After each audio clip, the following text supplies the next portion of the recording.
sa inyo. Game! Grabe ka talaga sa akin, boss.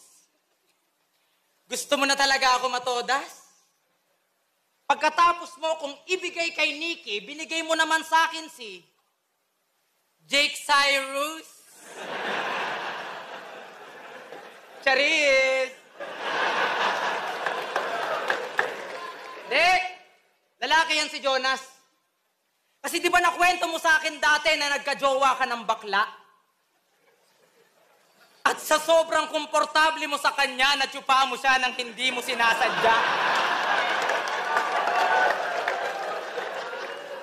Hindi mo sinasadya? Aning ka ba, Chong? Sabi mo pa, kaya ko lang siya natsupayaw kasi lasing lang siya nun. Mukhang naguguluhan ka sa kasarian mo. Dinadaan mo lang sa kulit at patawa.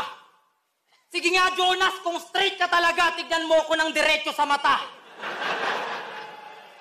Kasi hayop yung mata neto. Kasi hayop yung mata neto. Nakakahiya kung susumahin. Ang ina. Shit. Kasi hayop yung mata neto.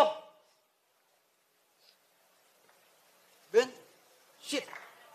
Kasi hayop yung mata neto. Hindi pangkaraniwan. Bukod sa nakaka-bad trip kakausap, nakakahilo katitigan. One time nga nakasabay ko to magmotor. Talagang malabo, madisgrasya.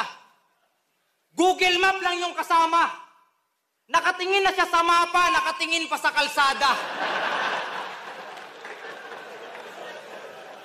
Kaskasero tong hinayupak. Para bang excited mamatay. Gago ka, babay?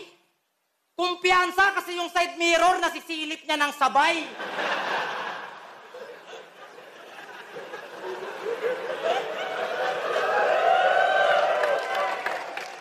Dati may nakahaway tong bulag.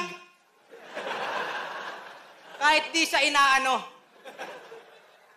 Pero nung nalaman niyang papalag, sabi niya, matapang ka lang kasi dalawa kayo. Sabi ng bulag, tangina mo, magkikita pa tayo. At nagpanggap pang Isko Moreno. Maling-mali yun, kapatid. Maling-mali yun, kapatid. Galit siya sa mga Aquino kasi di niya nakita yung daang matuwid.